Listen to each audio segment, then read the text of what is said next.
First of all இங்க வந்திருக்க எல்லாருக்கும் ஒரு பெரிய வணக்கம். பாக்குறவங்க எல்லாருமே வந்து ஜென்ரலா வந்து சாப்பிட்டால நீங்க அந்த கேரக்டர் பண்ணிருக்கீங்களா, சாப்பிட்டா. சோ எனக்கு கடந்த ஒரு 2-3 இயர்ஸா வந்து அந்த கோவிடுக்கு அப்புறம் வந்து என் காதுல கேட்டது எல்லாமே சாப்பிட்டா தான். அதுக்கப்புறமா நான் ரொம்ப எதிர்பார்த்து ரொம்ப காத்துக்கிட்டு இருந்த ஒரு படம் திருப்பியும் பாரஞ்சித் சார் கிட்ட இருந்து வந்தது. பட் அவரோட ப்ரொடக்ஷன்ல இருந்து. சோ நான் இந்த ஸ்டேஜை வந்து ஃபர்ஸ்ட் தேங்க்ஸ் சொல்லி ஸ்டார்ட் பண்ணணும்னு நினைக்கிறேன்னா அது வந்து பாரஞ்சித் சாருக்கு. ஒன்ஸ் இல்ல ட்வைஸ் ரொம்ப ரொம்ப ட்ரஸ்ட் பண்ணி அவ்வளோ பெரிய ஒரு ரெஸ்பான்சிபிலிட்டியை எனக்கு கொடுத்து வச்சிருக்காரு சார். நான் வந்து உங்க பேரை காப்பாத்திருக்கேன்னு நினைக்கிறேன். ரொம்ப நன்றி. அண்ட் அதுக்கப்புறமா வந்து நான் ரொம்ப எதிர்பார்த்துட்டு இருந்த ஒரு படம் வந்து பாட்டில் வந்து குடி பழக்கத்தினால எப்படி வந்து ஒருத்தரோட வாழ்க்கை வந்து மாறி போகும், குடின்னு பத்தியே நம்ம ரொம்ப பேசிக்கிட்டு இருக்க டைம்ல நான் பாட்டில் எனக்கு கத்து கொடுத்த ஒரு விஷயம் என்னன்னா, நான் பாட்டில் ஷூட் பண்ணும்போது ஒரு 2-3 படம் ஷூட் பண்ணிட்டு இருந்தேன் சைமல்டேனியஸா. ஒரு 3-4 months அப்படியே வந்து ரொம்ப பிஸியா போயிட்டு இருந்தது. ரொம்ப சந்தோஷமா இருந்தது. இப்ப இந்த மாதிரி எல்லாம் திருப்பி ஒரு சான்ஸ் கிடைக்குமா, அப்படியே 3 films வந்து திருப்பி பண்ணிட்டே இருக்குமே. நம்ம பாட்டில இருந்து இன்னொரு செட்டுக்கு போறோம், அங்கே இன்னொரு செட்டு. பட் அதை யோசிச்சு பார்த்துட்டே இருக்கிற டைம்ல வந்து ஒரு சோகமும் கூடவே வந்தது. ஏன் தெரியல, அது ஒரு பழக்கம்னு நினைக்கிறேன் நமக்கெல்லாம். இவ்வளவு நல்லதா ஒரு விஷயம் நடக்குது, இதுக்கப்புறம் எதுவுமே இல்லைன்னா ரொம்ப சோகம் இருக்கும் அப்படின்னு ரொம்ப நினைச்சிட்டே இருந்தேன். கட்டு அதே மாதிரி கொஞ்ச நாள் கழிச்சு வந்து ஷூட் எல்லாம் முடிஞ்சது, ஒரு படமா வந்தது, வேற எந்த வேலையும் இல்லை. பட் அதுக்கப்புறம் திருப்பியும் பாட்டில் என்னோட லைஃப்ல வந்தது. படம் முடிச்சு எல்லாரும் ஒவ்வொருத்தரா வந்து படம் பார்த்துட்டு, நான் பர்சனலா இன்னும் படம் பார்க்கல. ஸோ படம் எப்படி வந்திருக்கு என்ன எதுவுமே எனக்கு தெரியாது. பட் நான் அந்த எக்ஸ்பீரியன்ஸ்ல இருந்து நான் எதிர்பார்த்துட்டு இருந்த விஷயம் எல்லாம் படம் ரிலீஸ் ஆகிறதுக்கும் ஒரு 10 நாள் 15 நாளைக்குள்ளேயே வந்து எனக்கு அவ்வளோ போன் கால்ஸ் வந்திருக்கு, அவ்வளோ பேருக்கிட்ட அப்ரிசியேஷன். பட் அதுக்கெல்லாம் எப்படி ரியாக்ட் பண்றதுன்னு கூட நான் இன்னும் கத்துக்கல. அதுக்குள்ளேயே வந்து இங்க பிரஸ் மீட் வர ஆரம்பிச்சிருச்சு. 24th வரப்போகுது, படம் ரிலீஸ் ஆக போகுது. ஸோ இதுக்கெல்லாம் நான் ஒரே ஒருத்தருக்கு தேங்க்ஸ் சொல்லணும், எங்களோட டைரக்டர்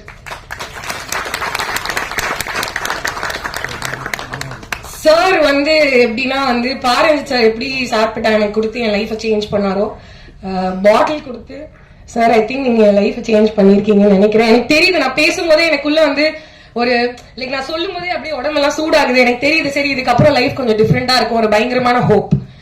அது வந்து அவர் எனக்கு மட்டும் கொடுக்கல, இந்த படம் மூலியமா பாக்குறவங்க எல்லாருக்குமே கொடுக்க போறாரு. குடிப்பழக்கத்தினால மட்டும் பாதிக்கப்பட்ட குடும்பங்களோ இல்லாட்டி பாதிக்கப்பட்டவர்களுக்கும் அந்த ஹோப் இல்லாம ஏதோ ஒரு விஷயத்துல நமக்கு எங்கேயோ ஏதோ ஒரு கஷ்டம், ஏதோ ஒண்ணு சரியா போல, பல விஷயங்கள்ல நம்ம மாட்டிட்டு சிக்கிட்டு இருக்க ஒரு டைம்ல பாட்டில்ங்கிற ஒரு படம் எல்லாருக்குமே ஒரு பெரிய ஹோப் கொடுக்குங்கிற நம்பிக்கை எங்க எல்லாருக்குமே இருக்கு. அதுக்கு ஒரு பர்சனலான எக்ஸ்பீரியன்ஸா நான் இந்த சொன்ன ஒரு விஷயத்தை எடுத்துக்கோங்க. ஸோ January 24th தியேட்டர்ல போய் படம் பாருங்க. அதுக்கப்புறம் என் கூட நடிச்சவங்க ஷான் ரால்டன் அண்ட் இவ்வளவு பெரிய டைரக்டர்ஸ் நான் அவங்களோட படம் எல்லாம் பார்த்து டிவில பார்த்து தியேட்டர்ல போய் பார்த்துட்டு அவ்வளவு சந்தோஷமா பார்த்துட்டு இருந்த ஒரு டைம்ல இப்போ எங்களோட படத்துக்காக இப்படி வந்து உட்கார்ந்து சப்போர்ட் கொடுக்குறாங்கன்னு நினைக்கும் போது ரொம்ப பெருமையா இருக்கு. அண்ட் ஐ திங்க் நான் அதை சொல்லணும்னு ஆசைப்படுறேன். பரவாயில்ல, I want to take this moment all in. நம்ம வந்து கஷ்டப்படும் போது எவ்வளவு வந்து அந்த டைம் எடுத்து கஷ்டப்பட்டு அதுலயே சோகப்படுறோமோ, அதே மாதிரி சந்தோஷமா இருக்கும் போது நம்ம எல்லாரும் ஃபுல்ஃபில்லிங்கா சந்தோஷமா இருக்கணும்னு நினைக்கிறேன். சோ ரொம்ப சந்தோஷமா இருக்கு. ரொம்ப ரொம்ப ரொம்ப தேங்க்ஸ் சார். உங்க எல்லாருக்குமே நான் வந்து ஒவ்வொருத்தரா சொன்னேன்னா ஐ திங்க் மேம் டென்ஷன் ஆயிடுவாங்கன்னு நினைக்கிறேன். சோ இங்க வந்திருக்கிற எல்லாருக்குமே பாட்டில் ராதாக்கு சப்போர்ட் கொடுத்த எல்லாருக்குமே ரொம்ப ரொம்ப ரொம்ப நன்றி. January 24th படம் ரிலீஸ் ஆகுது. தியேட்டர்ல போய் பாருங்க, குடும்பத்தோட போய் பாருங்க. உங்க குழந்தைங்க, ஒய்ஃப், சிஸ்டர் யாரா இருந்தாலும் கூட்டிட்டு போவாங்க. பார்த்துட்டு படம் எப்படி இருக்குன்னு எங்களுக்கு சொல்லுங்க. நன்றி.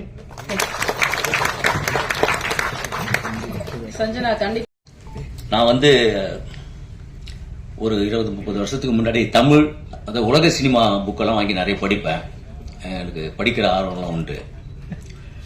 இந்த இடத்துல குடிக்கிற ஆர்வம் உண்டான்னு கேட்கக்கூடாது, படிக்கிற ஆர்வம் மட்டும்தான் உண்டு. அப்போ வந்து உலக சினிமா கதைகள்லாம் பார்க்கும் போதோ ஆஹா அப்படின்னு சொல்லி நாளை ஒரு 10-15 வருஷம் கழிச்சு நம்ம தமிழ் சினிமாவே வந்து உலக சினிமாவா ஆக போகுது, அப்படிப்பட்ட படங்கள்லாம் எடுப்பாங்க அப்படின்னு ஒரு கனவோடு இருந்தேன். அந்த கனவுகளை நிறைவேற்றி இன்னைக்கு புரட்சி படங்களா கொடுக்கிற இயக்குநர்கள்லாம் வந்து அவங்க மத்தியில நாமளும் வந்திருக்கிறோம் அப்படின்னு நினைக்கும் போது எனக்கு ரொம்ப ரொம்ப சந்தோஷமா இருக்குது. இந்த சமகாலத்துல நாமளும் நடிச்சிட்டு இருக்கிறோம் அப்படிங்கிறது. நான் JBP ட்ரைலர் அப்ப சொன்னேன், நான் இந்த இடத்துக்கு நான் எப்படி வந்தேன் அதேதான். அப்ப என்ன ஆச்சுன்னா வந்து அதுக்கப்புறம் படம் பாருங்க, ஏன்னா புதுசு, நம்ம வந்து சும்மா ஜாலியா காமெடி எல்லாரையும் கலாச்சின்னு அப்படி போயிடுவேன். சரி நம்மளால நடிக்க முடியும் அப்படின்னு சொல்லி தயாரிப்பாளரும் டைரக்டர் சுரேஷ் சாரும் வந்து என்ன நடிக்க வச்சு இன்னைக்கு எங்க வெளியில யார் பார்த்தாலும் ஜே பேபி அப்படின்னு ஒரு அடையாளத்தோட என்ன வந்து பார்க்க வராங்க. ஆச்சரியமா சின்ன பசங்க முதல் கொண்டு எனக்கு ஒரு பெரிய அடையாளமா அந்த இது இருந்தது. எப்படி ஜே பேபி அவங்க வீட்டுக்கு நான் வந்தனோ கொஞ்சம் பக்கத்து வீடு பாட்டில் வீட்டுக்கு வந்துருங்க அப்படின்னு எங்க கூட்டின்னு வந்து சென்ட்ரல்ல விட்டாங்க. ஆனா ஒரே விஷயம், அன்னைக்கு அம்பேத்கர் சொல்ற மாதிரி தான், நான் யாருக்கும் அடிமை இல்லை, எனக்கு அடிமை யாரும் இல்லை, குடிக்கு அடிமை யாரும் இல்லைன்னு சொல்லிட்டு நீலம் ப்ரொடக்ஷன்ல இந்த ஒரு விழிப்புணர்வு சமூகத்துக்கான ஒரு படத்தை வந்து நல்ல தரமான படங்களா வந்து எடுத்துட்டு வராங்க. அந்த படங்கள்ல நான் இருக்கிறேன் அப்படின்னு நினைக்கும் போதெல்லாம் எனக்கு சந்தோஷமா இருக்குது. ஏன்னா ஒரு 12 வருஷத்துக்கு முன்னாடி நான் இறைமகன் ஒரு படம் வந்து எடுக்கிறதுக்கு அந்த கேப் தான் எனக்கு விழுந்தது. அது வந்து ஒரு குடியினால ஒரு குடும்பம் வீணா போற மாதிரியான ஒரு படம். அதுல வந்து மேடம்லாம் கோச்சு கூட நான் ஒரு பாட்டு எழுதியிருந்தேன். சுடுகாட்டுல வந்து அந்த குடிச்சிட்டு ஒரு இது பண்ற நண்பர்களுக்காக ஒரு பாட்டு மாதிரி ஒண்ணு. அதுல வந்து ஒரு செகண்ட் சரணம் வரும். 7 மாடி வீடு கட்டி எல்லா ரூமிலும் ஏசி போட்டுட்டு இங்க வந்து படுத்து கிடக்குறான். சாதி மாத பேரை சொல்லி சண்டையிட்டு மாறணும் சரிசமமா இங்கே தூங்குறான். வந்தா வந்து வாசி, வரணும் சுகவாசி, எதுவும் இல்லைன்னா அடிக்கு வாசி, ராவா ஊத்திக்கினா நீயும் ஊத்திப்ப, மூஞ்சிய போத்திக்கின்னு முழுசா போயிடுவ, கொஞ்சம் ஒச்சக்கலைக்க கொலையை செய்வான், எச்சக்கலை கூட சேராது, அணவோட முன்னே மகுடி போதாது, ஜெராசிக் பார்க்கல வாக்கிங் போவாது அப்படி எழுதியிருப்ப. ஆனா வந்து என்ன விஷயம்னா அப்படி இல்லைனாலும் இப்ப இந்த மாதிரியான படங்கள் எல்லாம் வந்து நடிக்கிறேன் அப்படின்னும் போது அதை விட இன்னும் நான் முழுமையான ஒரு வளர்ச்சி பெற்றேன் அப்படின்னு நம்புறேன். நிறைய பேர் பேச வேண்டியது இருக்குது. நான் சொன்னேன் முன்னாடி அவங்க எல்லாம் பேசிட்டோம், நான் வேணாம் அப்படின்னேன். அதுக்கப்புறம் 1 நிமிஷம் பேசினாங்க. சரி, அந்த 1 நிமிஷம் பேசி அதோடு முடிச்சுக்கிறேன். எல்லாருக்கும் நன்றி, வணக்கம். எல்வி பிரசாத்ல இருக்கிறோம்.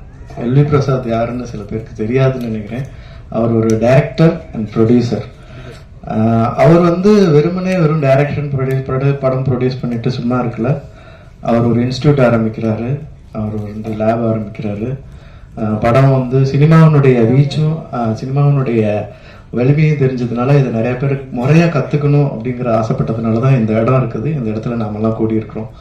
அதே மாதிரி தான் சினிமாவுடைய வீச்சையும் சினிமாவுடைய வலிமையும் புரிஞ்சுக்கிட்டு ஒரு இயக்குனரா உள்ள நுழைஞ்சு இப்போ வந்து நீலம் ப்ரொடக்ஷன் பிளஸ் நீலம் பண்பாட்டு மையம், நீலம் புக்ஸ், வருடம் மார்கழியில் மக்கள் இசை என்ற ஒரு ப்ரோக்ராம் மூலம், அதாவது ஒரு டைரக்டர் இந்த வேலையெல்லாம் செய்யணுமா இல்ல இந்த வேலை செய்யறதுக்காக டைரக்டர் ஆனாரா அப்படிங்கிற ஒரு இதையும் ஒரு முன்னோடியா இருக்கிறாங்க. அதாவது ஒரு வேலை செஞ்சா நம்ம வந்து வேலை பார்த்துட்டோம் அப்படின்னு சொல்லாம நிறைய வேலை செய்யறாரு. அது மாதிரி இருந்தவர் தான் பிரசாத் நினைக்கிறேன். அதே மாதிரி இருந்த ஒரு டைரக்டரும் இருக்கிறாரு, எஸ் பாலச்சந்தர். அவர் வந்து வீணை பாலச்சந்தர்னு சொல்லுவாங்க. Director, music director, producer and actor கூட அவர். ஸோ அவ்வளவு பன்முகங்கள் கொண்ட ரஞ்சித் அண்ணாவுடைய நீலம் ப்ரொடக்ஷன் கீழே நான் இந்த படத்துல ஒரு ஹீரோவா நடிச்சதுல எனக்கு ரொம்ப பெருமையா இருக்கு. ரொம்ப பெருமையா இருக்குது எனக்கு. அப்புறம் பலூன் பிக்சர்ஸ் இந்த படத்தை வந்து ஃபர்ஸ்ட் அக்செப்ட் பண்ணி இதுக்கு இனிஷியேட் பண்ணி நீலம் கூட சேர்ந்து செய்யணும் அப்படின்னு சொன்ன அருண் பாலாஜின்னா, இந்த கதையெல்லாம் வந்து பல பேர் வந்து ரொம்ப யோசிப்பாங்க. ஏன்னா சில விஷயங்கள் கதையால் படிக்கும் போது முடிவு பண்ண முடியாது.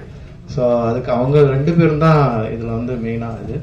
ஸோ வழக்கம் போல இந்த படம் வந்து நான் நடிக்கும் போது எல்லாரும் கேட்பாங்க, இது எப்படி வித்தியாசமா நடிக்கிறீங்க அப்படின்லாம். நான் அதுவும் வித்தியாசமா நடிக்கல, நடிச்ச பின்னாடி அது வித்தியாசமா மாறிடுது. அது ரொம்ப சந்தோஷம். இதுல கோ ஆக்டர்ஸ் வந்து ரொம்ப பெரிய துணை இருந்திருக்கிறாங்க. எஸ்பெஷலி சஞ்சனா அவனுடைய நடிப்பு வந்து போற்றத்தக்கதா இருக்கும். அது எனக்கு ரொம்ப ஹெல்ப் பண்ணிச்சு.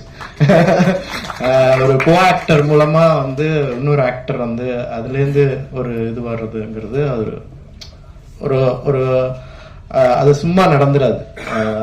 அந்த வகையில வந்து தினகருடைய உழைப்பு வந்து என்னால எப்படி சொல்றதுன்னே தெரியல. ஃப்ரம் A to Z வரைக்கும் ஒரு நிறைய வேலை பார்த்தாரு. Very organic director.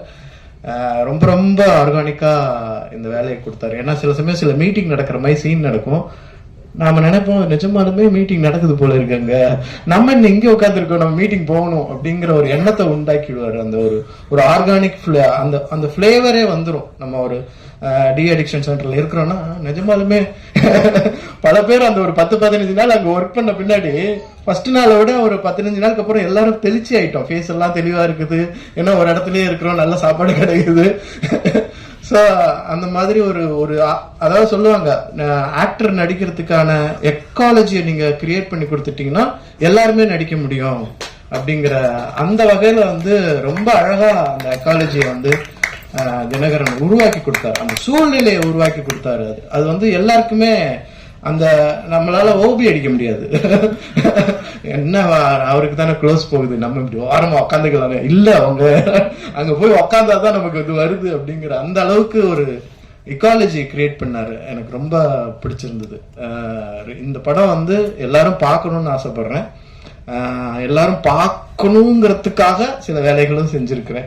அது வந்து சக்சஸ் ஆகிருக்கிறது வந்து படம் பார்த்தவங்க சொன்னதுல இருந்து அது சக்சஸ் ஆகிருக்குன்னு நினைக்கிறேன். ஏன்னா நான் வந்து ஒரு படிப்படியா வளர்றேங்கிறத நம்புறேன். ஏன்னா வெறும் ஆக்டிங் வெறும் எமோஷன்ல இருந்து வர ஆரம்பிச்சது, ஒரு ஆசையில இருந்து வர ஆரம்பிச்சது. ஏன்னா சத்தியமா நான் சொல்றேன், நான் நடிகன் ஆகணும்னு கனவுல கூட நினைச்சது கிடையாது. என்னுடைய காலேஜ் டேஸ் ஆகட்டும், ஸ்கூல் டேஸ் ஆகட்டும், என் ஃப்ரெண்ட்ஸ் ஆகட்டும், யாருமே நம்ப மாட்டாங்க. சோமா நீ நடிக்கிறியா அப்படின்னு நானே என் கண்ணாடி பார்த்து சொல்லிக்குவேன். அந்த மாதிரி அப்படிதான் நான் வந்து கூத்துப்பட்டிக்குள்ள வந்தேன். எனக்கு வந்து வேலை செய்ய தெரியும், எந்த வேலை கொடுத்தாலும் செய்வேன். இப்போ வந்து நான் வந்து இந்த படம் மூலமா ஒரு 2-3 பேருக்கு ரொம்ப நன்றி சொல்லிக்கிறேன். ஒன்னு வந்து இந்த படம் எழுதினதுக்காக, தினகரனுக்கு ப்ரொடியூஸ் பண்ணதுக்காக.